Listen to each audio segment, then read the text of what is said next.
Hey runners, just another running coach here, and today I want to talk about something that's always on our minds, goals, and particularly the different types of goals we can set as runners to set ourselves up for success. It doesn't matter how fast you are or how long you've been running, unless you're being chased by a bear, there's almost definitely a reason you're willing to roll out of bed and run for hours and hours, day after day after day. I feel like one of my favorite things about this sport is, unlike other sports where the primary goal is to win, winning a race isn't really something most of us will do very often. Not saying you can't have dreams, but stay with me here. The absence of winning as a primary goal allows us to focus on more personal and meaningful goals that can give us even more satisfaction. And think about this too. Isn't it awesome that my goal and your goal can coexist? And even though neither of us will come anywhere close to winning the race, we can both win in our own way without it being a zero-sum game. In other words, you reaching your goal doesn't prevent me from reaching mine. I think that's pretty great. Right now, we're just beginning to enter a really exciting time for runners where in-person races are starting to come back. And because of that, a lot of us are going to be setting new goals or revisiting some old ones that may have been put on hold during the pandemic. So this is a great opportunity to think about all the different types of goals and a great opportunity to diversify your goals, especially if you're a runner who struggled to find the motivation to train during the lockdown. First, let's break down the two most common types of goals, time goals and distance goals. These are goals that pretty much everyone will have at some point, with distance coming first because most runners are going to want to focus on completing a distance before they start worrying about the clock. I'm not saying you can't have a goal time for your first half marathon, but if you must, please make it ridiculously easy and don't stress over it. If you don't make it for whatever reason, don't let it overshadow the fact that you just ran your first half marathon, okay? So when it comes to distance, this can be anything from running around the block to running your first 5K or marathon, maybe even ultra marathon if that's what you're into. And one thing I want to highlight is the power of setting short-term goals to help you build confidence leading up to your long-term distance goal.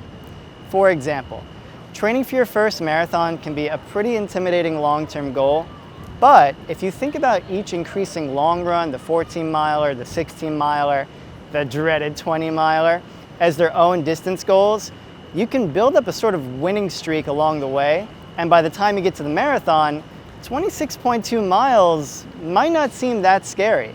Now, you can carry this idea across all distances too, and if you're someone who uses the run-walk method, you can think of running for longer periods of time as short-term distance goals as well.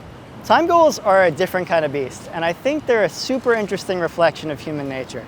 On one hand, we take distances, which we arbitrarily measure in miles or kilometers, and on the other we take time, which is itself a human construct, and when you combine the two with a third ingredient, the very human need to improve, you get thousands and thousands of people who will happily run the same distance they've already run just to prove they can do it faster than before.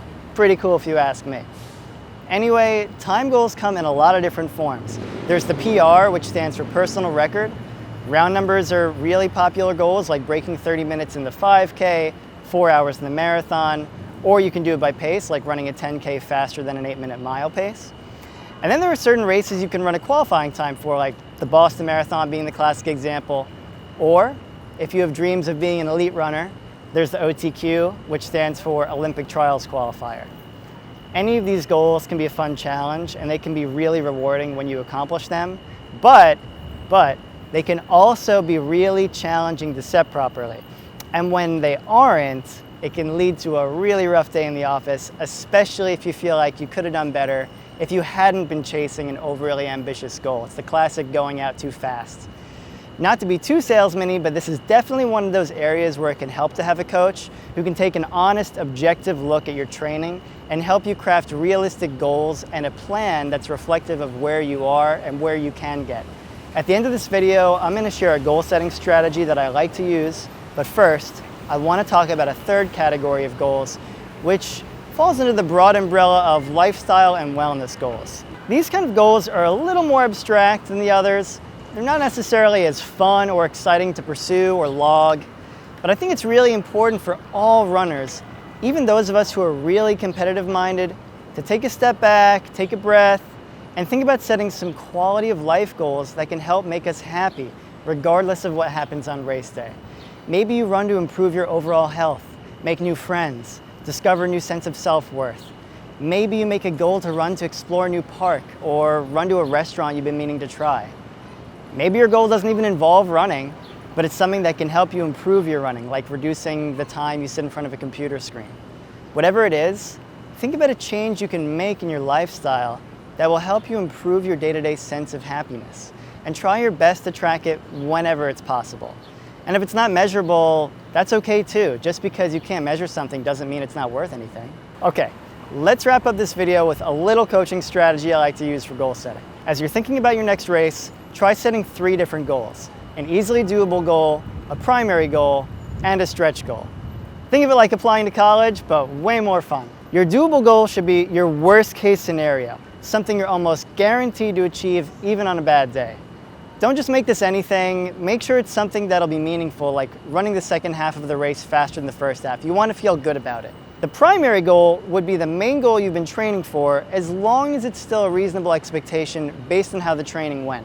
If we took an honest look at the plan and decided it isn't, we'd probably want to readjust the primary goal, and maybe your original primary goal becomes the stretch goal, which is something that's theoretically reachable if the conditions are absolutely perfect and you have one of those lights out miraculous days where everything clicks.